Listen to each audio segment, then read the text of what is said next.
ఆటవేళ్ళది తేటగిద్దిలో ఎక్కువ రాస్తుంటారు, కందం కూడా రాస్తుంటారు. ఇంతకుముందు కృష్ణుని గురించి ఒకటి రాశారు, ఇప్పుడు రాముడి గురించి రాశారు. దాన్ని మనం ఇప్పుడు ఆవిష్కరించబోతున్నాము. పద్య కవిత్వం అంత సులభం కాదు. వచన కవిత్వం అంటే మనం మామూలుగా మాట్లాడుకున్నట్టు రాసుకోవచ్చు, కానీ పద్యానికి ఒక ఛందస్సు అనేది ఉంటుంది. ఆటవిలకి వేరు, తేటగిరికి వేరు, సీస పద్యానికి వేరు, అలాగే చంపకమాల, ఉప్పలమాల, మత్తె విడిపితం, చాలుగుల విడిపితం, ఇలా వివిధ రకాలైన ఛందస్సులు పద్యాల్లో ఉన్నాయి. ప్రతి దానికి గణాలు, యతులు ఇవన్నీ వేరువేరుగా ఉంటాయి. తర్వాత మాలల్లో ప్రాస కూడా ఉంటుంది. సో అవన్నీ పాటించి రాయడం అంటే అది అలవాటైన వాళ్ళకే సాధ్యం, కానీ మామూలు భాషా జ్ఞానం ఉన్న వాళ్ళకి అది సాధ్యం కాదు.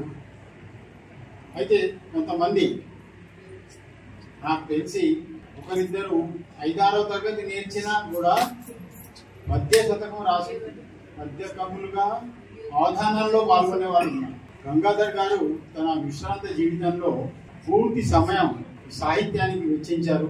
అప్పుడప్పుడు కథలు కూడా రాస్తుంటారు, కానీ పద్య సాహిత్యం అంటే వారికి చాలా ప్రీతి. 2 సంవత్సరాల్లో 8 పుస్తకాలు వాళ్ళు ప్రచురిస్తున్నారు అంటే దాన్ని బట్టి మీరు అర్థం చేసుకోవచ్చు సాహిత్యం పట్ల వారికి ఎంత మక్కువ ఉంది, ఎంత పట్టు ఉంది అని. ఇప్పుడు మనం ఈ పుస్తకం గురువు గారు ఆవిష్కరిస్తారు. ఆ తర్వాత మీ అందరికి కూడా పుస్తకాలు కూడా ఇస్తారు. ఇప్పుడు గురువు గారిని ఆవిష్కరించారు.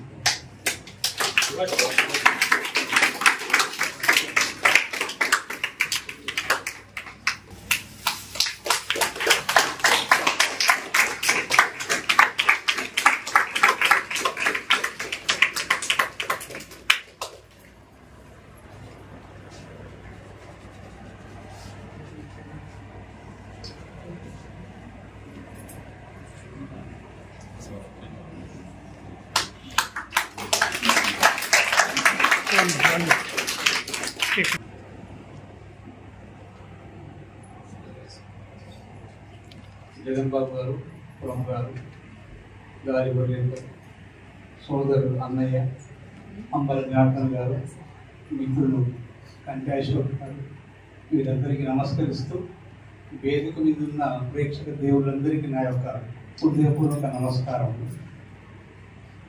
నా పేరు జక్కని గంగాధర్.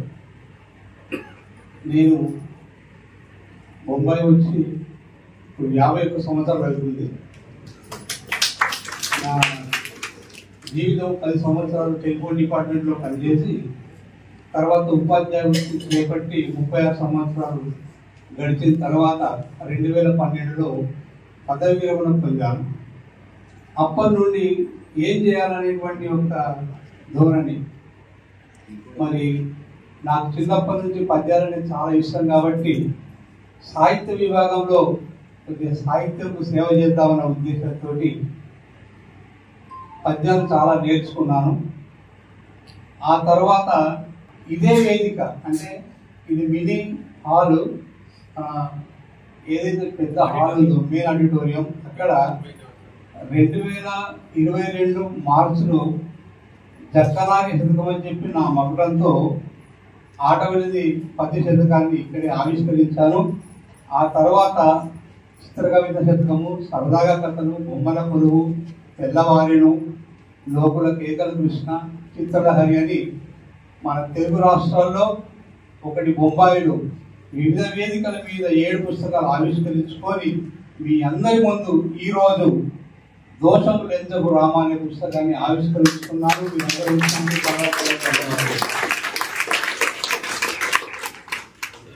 అయితే దోషము లెంజకు రామ అని దీనికి పుస్తకం మీ అందరికి అంతా ఇప్పుడు ఈ టైటిల్ ఎందుకు పెట్టుకోవడం ఎందుకు అని చెప్పారంటే మానవుడు ప్రతిరోజు పడుకుంటాడు, లేస్తాడు, దినచర్యల్లో భాగంగా ఏదో ఒక పని చేస్తుంటాడు. ఈ పనులు చేసే దాంట్లో కొన్ని సందర్భానుసారంగా మాట్లాడుతుంటాడు. మాటల్లో అబద్ధాలు, దోషాలు, తప్పులు ఎన్నో జరుగుతుంటాయి. ఇటువంటి ప్రక్రియ మీద రాయాలనే ఉద్దేశంతో, అంటే అందులో నేను కూడా ఉన్నాను, లేదంటే నేను కూడా అబద్ధాలు అనుకోకుండా అలవక ఆడుతూనే ఉంటుంటాను. కాబట్టి మరి ఈ దోషాలు ఎందుకు ఆడుతున్నాము, మనం దేని కొరకు ఆడుతున్నాము అనే ప్రక్రియ మీద రాయాలనే ఉద్దేశంతో రామ అనుకోకుండా మా చేత ఈ దోషాలు జరుగుతున్నాయి కాబట్టి వీటన్ని క్షమించి మమ్మల్ని ఆదుకో రామ అని చెప్పి రామవాక్యంతో రాయడం జరిగింది. ఈ పుస్తకాన్ని మా ఊళ్ళో ఉన్నటువంటి యొక్క శ్రీరామచంద్రుడికి అంకితం ఇవ్వదలిచి మొన్న శ్రీరామనవమి రోజు అక్కడ మా ఊళ్ళో మా గ్రామ పెద్దలకు సంకీర్తన మండలి యొక్క అధికారులకు 100 పుస్తకాలు ఇచ్చి రావడం జరిగింది. ఆ తర్వాత ఇక్కడ బొంబాయిలో ఆవిష్కరించాలని చెప్పి మా అశోక్ అన్నతో మాట్లాడడం జరిగింది. అన్న తప్పకుండా ఇక్కడ ఆవిష్కరించడం తీసుకురాని చెప్పి అంటే ఈ రోజు ఘనంగా ఆవిష్కరించుకున్నాను. అయితే ఈ శతకాన్ని రాయడానికి నాకు దాదాపు 8 నెలల కాలం పట్టింది. శ్రీరామనవమి రోజే, ఎందుకంటే రామ అనే మకటం ఉంది కాబట్టి శ్రీరామనవమి రోజే ఆవిష్కరించుకుందామన్న ఉద్దేశంతో 8 నెలల్లో ఈ శతకాన్ని పూర్తి చేశాము. దీనికి ముందు మాటగా మనము టీవీలో చూస్తుంటాము, ఎస్విబిసిలో ఈటీవీ ఛానల్ వస్తాడు శ్రీ మల్లా ప్రగడ శ్రీమన్నారాయణ మూర్తి గారు. ధర్మ సందేహాల్లో కూడా ఆయన సమాధానాలు చెప్తుంటాడు. వారు అడగానే ముందు మాట అందించారు వాళ్ళు. ఆ తర్వాత వెదిరనివాసుడు పద్య పండితుడు శ్రీ తిప్పారపు లక్ష్మీ నరసింహాచార్యుడు చెప్పబడిన ఆయన కూడా ముందు మాట అందించాడు.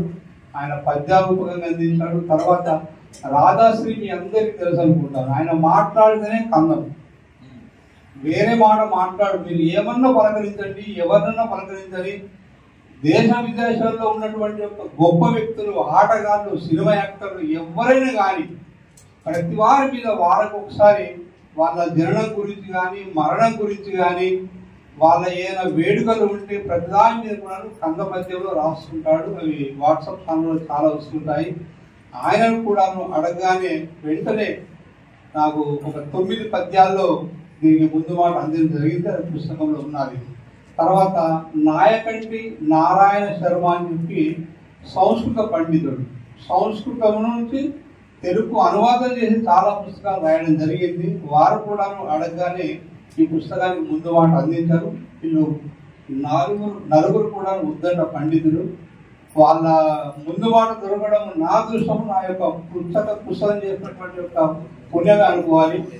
ఇటువంటి పుస్తకంలో కూడా నేను సమాజంలో ఉన్నటువంటి యొక్క చాలా, అంటే ముందుగా శ్రీరాముని గురించి ఒక 10-12 పద్యాలు రాసిన తర్వాత సమాజంలో ఉన్నటువంటి యొక్క విషయాలను తీసుకొని మనం చేసేటువంటి యొక్క దోషాలు ఏవైతే ఉన్నాయో వీటన్నిటిని క్షమించు రాముని వేడుకుంటూ ఈ శతకాన్ని పూర్తి చేయడం జరిగింది. ఇందులో 105 పద్యాలు ఉన్నాయి. అందరూ చదవండి, దయచేసి స్పందించండి, ఆదరించండి, ఆశీర్వదించండి. ధన్యవాదాలు.